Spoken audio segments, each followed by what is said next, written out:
Здравейте и от мен. Що се отнася до музикалните инструменти, на мен винаги ми се е струвало изключително трудно свирането на музикален инструмент. Правила съм отчаяни опити да се уча да свиря на флейта, но още на първия урок ми стана ясно, че флейтист от мен няма да стане.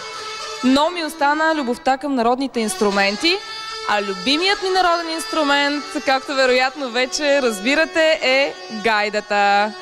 А за тънкостите да свирим на гайда, как да свирим на гайда, ще разберем от Калоян Колев, който е музикант в фолклорния танцов театър Найден Киров.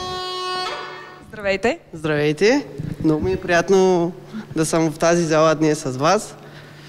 На нас също ни е изключително приятно. Аз винаги настръхвам, когато чуя гайда да свири. Вярно ли е, че гайдата е един от най-капризните инструменти? Ами, вярно е, да. Значи, да бъда по-кратък, тя е като жената. Защо като жената? Да. Ами, много е претенциозен инструмент, тъй като от влиянието на температурата тя много се променя самия тон. Става много висока или много ниска и вече с времето самия гайдар той трябва да си направи такъв послух, нали, да си чува своя инструмент, като, нали, говорим като се свири в оркестър с други инструменти, защото е много фалшиво изпълнението на гайда.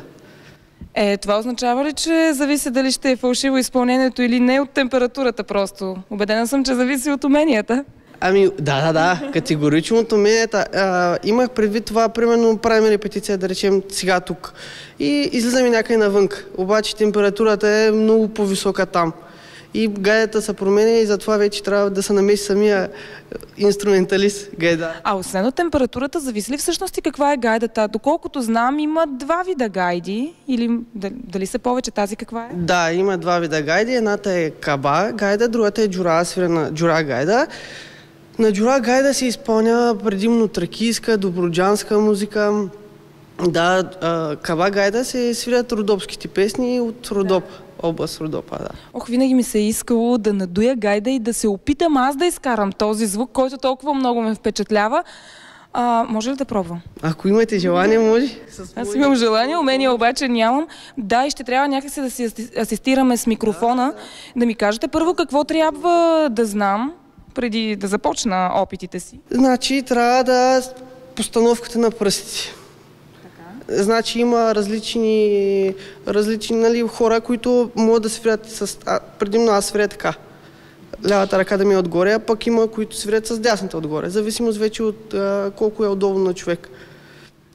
Добре, сега вие дръжте микрофонът. Аз ще си призная, че малко преди това интервю все пак ми обясни Колев. Ще ви помоля на микрофона да ми обяснявате какво трябва да правя. Добре. Значи сега слагайте си гайда, да, ще ви я държа. Така. Сега, да, пръстите. Тук на малката дупка.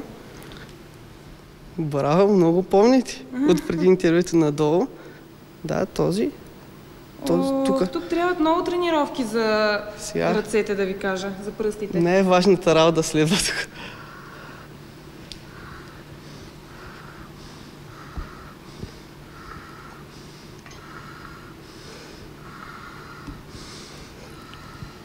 Може да я пуснете.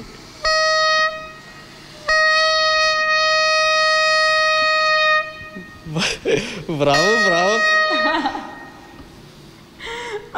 Да ви призная, само преди интервюто, като ви показвах, дори и тон ни изкара. Но вече имаме напредък. Ето, това е вторият ми опит. Колкото и нелепо да съм изглеждала, усещането е невероятно. Вие от колко време свирите? Ами от 7 годишна възраст, от първи клас. Дори като започнах уроците, толкова бях висок на височина, че учителя ми по гайда, като седнах на стола, аз не стигам земята. И той ми подлагаше на крака едно трупче, с което да мога да си тактувам, защото аз изобщо и нито бях ритмичен, нищо. Но постепенно във времето вече се научава човек. Страхотно. Какво усещане ви дава звукът от гайдата? Когато свирите, вие имате много участия и в България, и зад граница.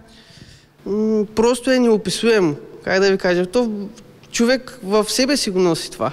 Просто традициите, дори ако смятате, нали, за не толкова реално, докато са влезли в залата, докато са помиришат тези костюми, миризмата, просто тя нещо неописуемо чувство е. Между другото, като малка винаги съм си мислела, че има някаква миризма гайдата, все пак е от животинска кожа, така ли е? Има, да. Има, да.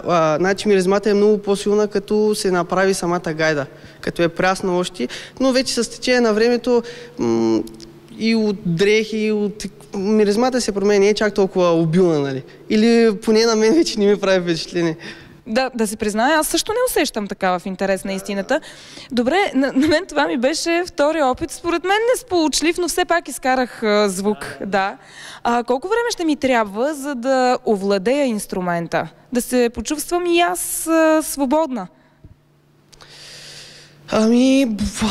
Да речем около с това темпо, което започнахме тук преди минути, преди интервюто, на 5-6 месец вече може така да се чувствате, да си свирите примерно дарена фраза от някакъв елемент. И още нещо, което винаги ми е било интересно, как успявате да регулирате колко въздух да пропуснете? Значи като се надуе гайдата и вече тук може да сам да си регулираш, нали, въздуха. Има, да речем, като може да се принадуи някъде да се получи чуж звук, който да не е примерно реален на самата гайдуница. Да. Добре, ще ви помоля само нещо кратко още да ни свирите, да чуем още веднъж. А през това време аз искам да ви кажа, че наистина трябва сериозна загрявка на пръстите, на ръцете.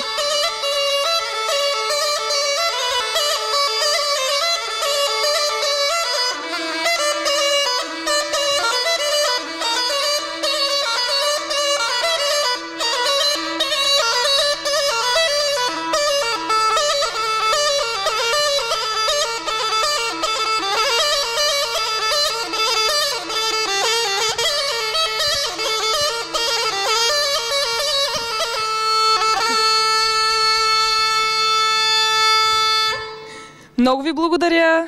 Калоян Колев от Фолклорен танцов театър, Найден Киров чухте. Така, аз направих своя първи и втори дори опит да свиря на гайда. Усещането наистина е невероятно. Само накрая ще кажа, че каквото и да правите, дори да не се занимавате сериозно с даден инструмент, свирането на музикален инструмент при всички случаи ще ви обогати живота и емоционално, и интелектуално. Аз предпочитам да остана тук и да заложа на танците, докато ми свирят на народни инструменти.